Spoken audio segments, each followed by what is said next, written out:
Grrr! Rawr! Best I've got is a green hoodie, sorry.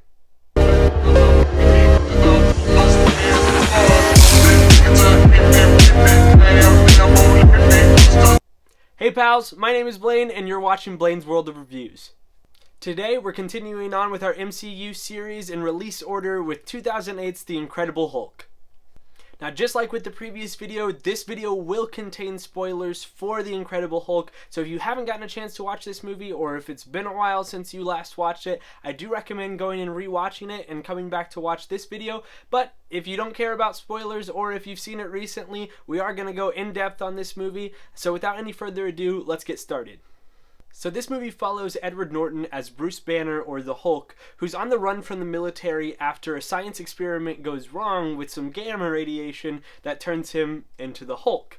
Now, with Bruce being on the run, he's in Brazil at the beginning of the movie trying to find a cure for his Hulk condition by talking to someone back in the States via a private chat named Mr. Blue. And they're trying to find any sort of herb or medicine that might be able to cure his condition altogether so that he can return to some semblance of a normal life. Now, while that's going on, he is found out by the military from where he is, and so that sort of kicks off this whole adventure of him being on the run from the military and then also trying to figure out this whole cure in the process. Now, before going into this most recent viewing of this movie, I actually had a coworker say, Blaine, you can't just watch all these movies and, love all of them. There's got to be one that you hate and dog on a little bit. And I was honestly expecting this to be one of those movies. But after going through and rewatching it again, I do have to say that I found a lot of things to enjoy in this movie. Now, it's not perfect by any means. It definitely has a lot of issues, and it is on the lower tier of MCU movies. But I will say that I actually enjoyed this movie a lot more than I have in the past this time around. One of the things that I think this movie really actually has going for it, which I wasn't expecting, was Edward Norton as Bruce Banner. I was actually really blown away with how he handled the part in this, and I think that he was a really, really good choice for this character, which makes me really sad because this is the only time in the MCU that we get to see him as this character. Now, of course, I am a huge fan of Mark Ruffalo in the part, and I do think that he is honestly the perfect casting, but I do wish that there was some way that we could see what Ed Norton's Hulk would have been like in later films in the MCU, because I do think that he gives a really interesting sort of interpretation of the character, and we didn't really get to see that type of character after this. I do feel that Mark Ruffalo was sort of like a soft reboot of the character, and not a lot of what Ed Norton brought to this film was brought into the later movies. Now, I have to say, my favorite part of Edward Norton's performance and just the way that they wrote Bruce Banner as a character is the fact that you can tell that he has had this condition for a little while. They sort of skipped the whole beginning origin story part of this movie because it had already been done before, and they decided to jump straight into him being the Hulk. He already has this problem, and so with that you get to see a lot of the ways that Bruce is trying to fight off this condition.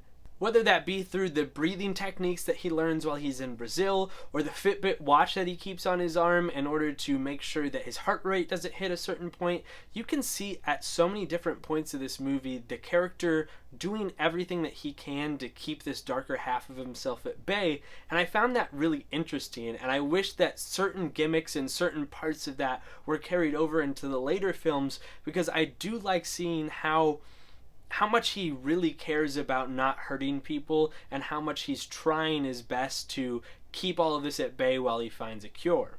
I honestly think that the best thing that this movie did was skip the origin story and just let us follow Edward Norton as Bruce and get to see him try and work, try and figure out this cure, and just be a regular guy for the beginning of this movie. I think it endears you to Bruce Banner as a character a lot, and it makes you care about him, and so when the Hulk comes about, it almost makes you feel really, really bad that he's going through this again. And I love that there's a little countdown timer that tells you the last time since an incident, because it shows you all the progress that this guy has made just for it to be lost whenever the military comes out and tries to take him in. And so it's really, really devastating when you think about all that this guy has been through whenever he was really just trying to create a cure for a lot of people. Now, once Bruce is discovered to be in Brazil in this movie, they do end up hunting him down, and that leads to probably my favorite action scene involving the Hulk in the entire movie. I do have to say that the editing in this film is very, very choppy. There's a lot of quick cuts, and it's a little bit hard to know where characters are coming from.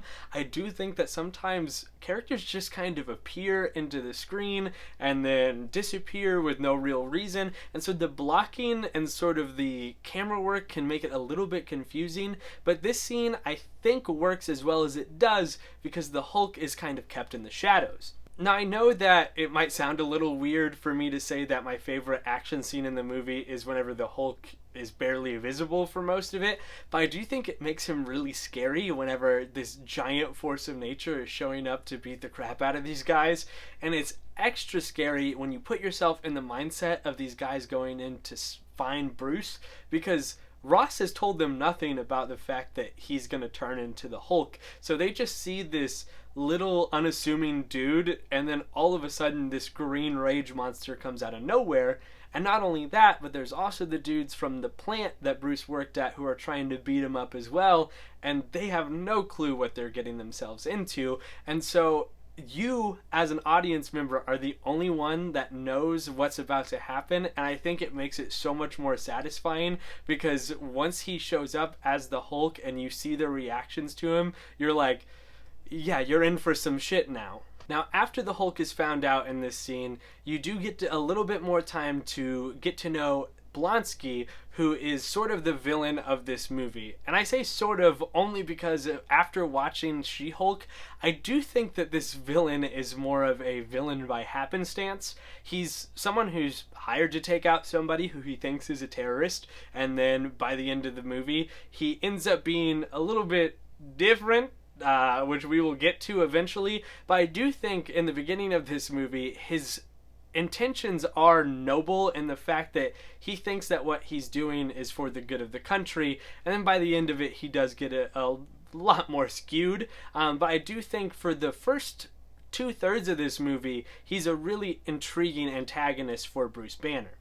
I honestly think that Tim Roth is perfect casting as Abomination, though, because he is, and they note this in the movie, a little bit older, and so they sort of touch on the fact that he is out of his prime, and when he sees Bruce, this skinny, dorky dude, turn into the Hulk at the beginning of the movie, you totally believe that this guy wants what Bruce has, and that's what leads him down the path of becoming the Abomination later in the movie. So all of that tracks out. It's how he acts once he turns into Abomination that's a little bit iffy, but we'll talk about that in a moment. Now, of course, we also have Sergeant Ross, Thunderbolt Ross, in this movie, played by the late, great William Hurt, who is just phenomenal in this movie. I think that he is one of the best parts of the MCU, and it was really great when they brought him back in later movies for Civil War and things like that, which also helped keep this movie somewhat connected to the rest of the MCU, despite the fact that it feels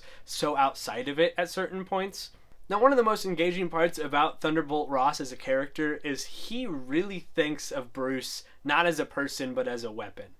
He's not worried about what Bruce is going through at all. He is more worried about getting the Hulk on their side and using the Hulk as a weapon by any means necessary. So he is totally fine with uprooting this guy's life, chasing him down for 100 years if he had to, just in order to obtain this power that he sees as a weapon that he can use.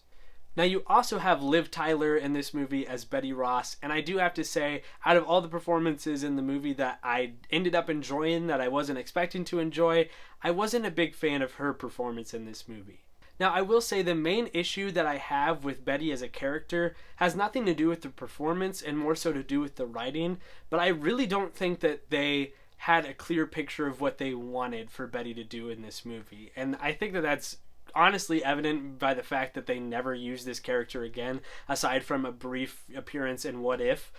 So it's a little bit sad to see a character who is a big part in the comics only used once in this movie and not done very well. She just is kind of there as a love interest and there to support Bruce, but she doesn't really get any great moments of her own, which I think was a huge missed opportunity. Now, getting into the real negatives I have with this movie, I have to say the biggest letdowns of the movie have to be the action scenes.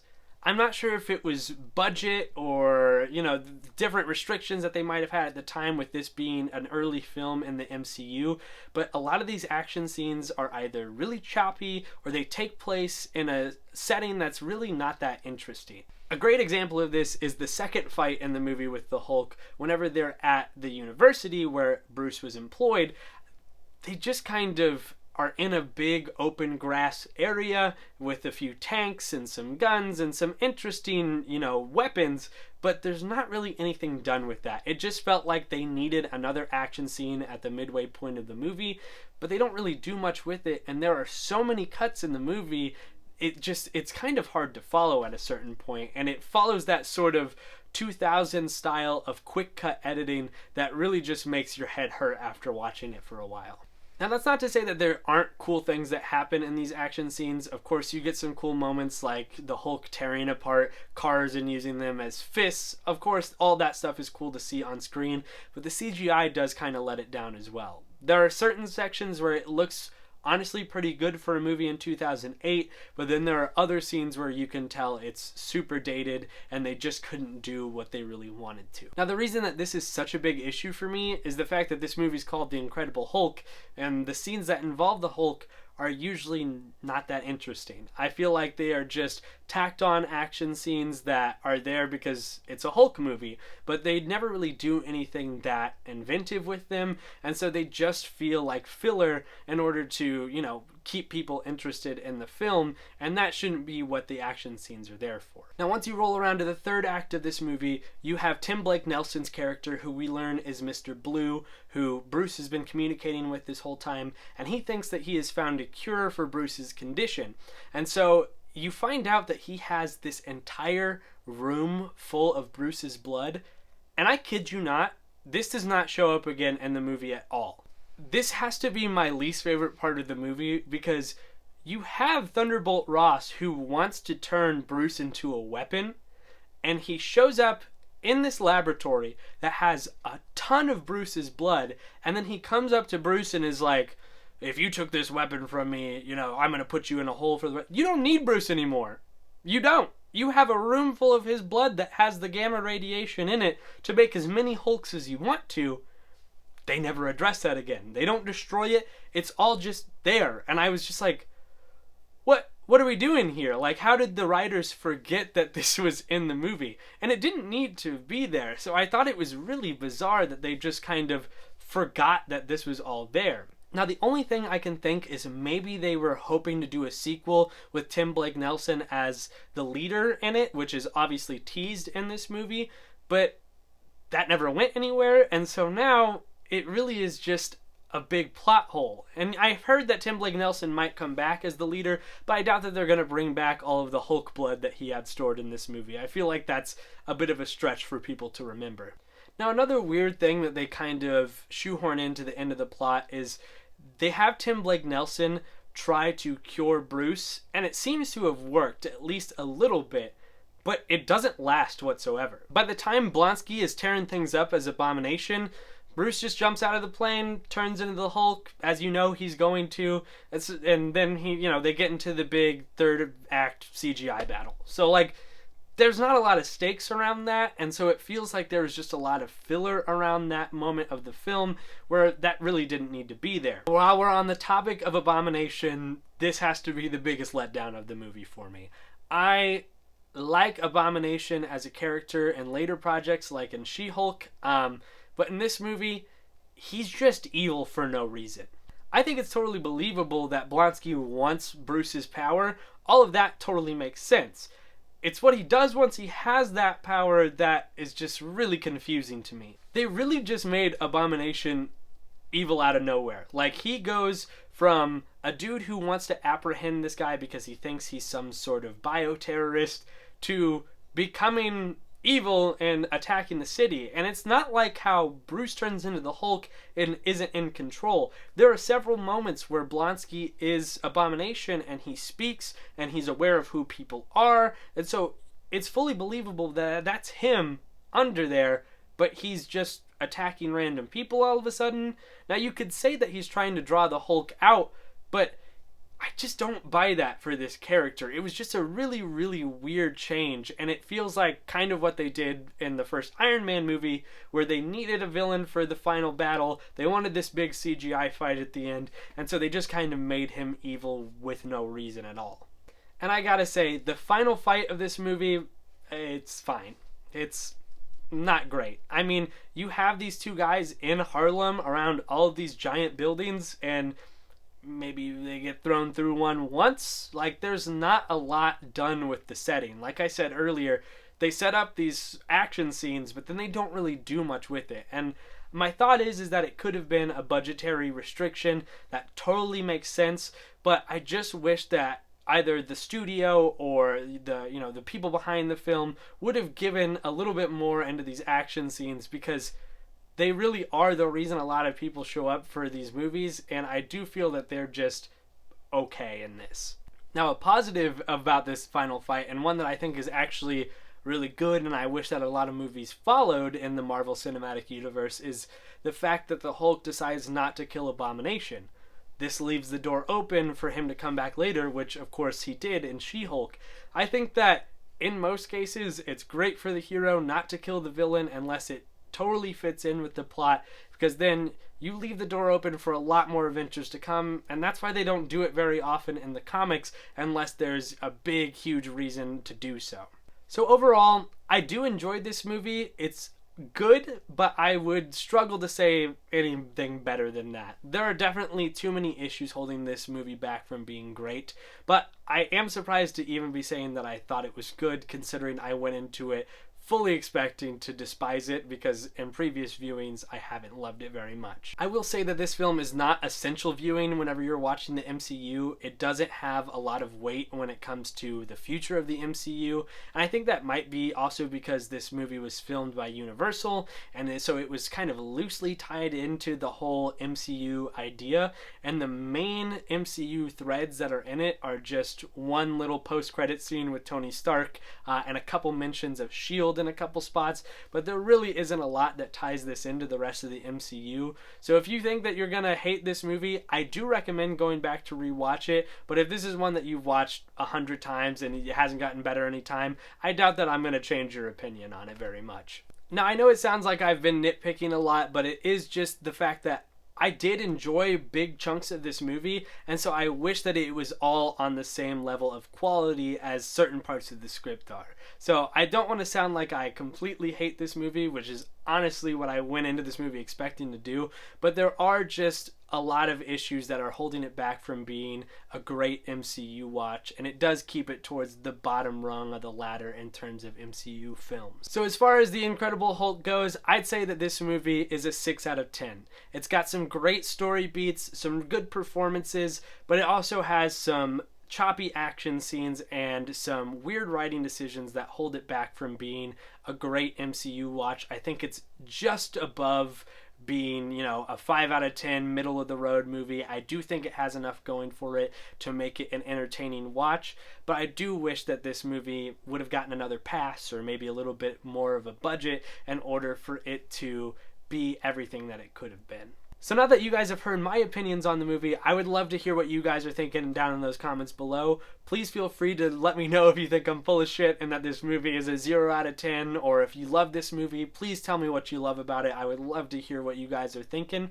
And of course, if you want to stay up to date with what I'm doing on the channel, please feel free to subscribe and click on that bell icon to stay notified with what I'm doing, and leave a like on the video as well to let me know that you're enjoying it. So that's another one down. I'll see you guys next time for Iron Man 2. I'm so excited to keep going with this MCU project, but until then, my name is Blaine, and you've just watched Blaine's World of Reviews.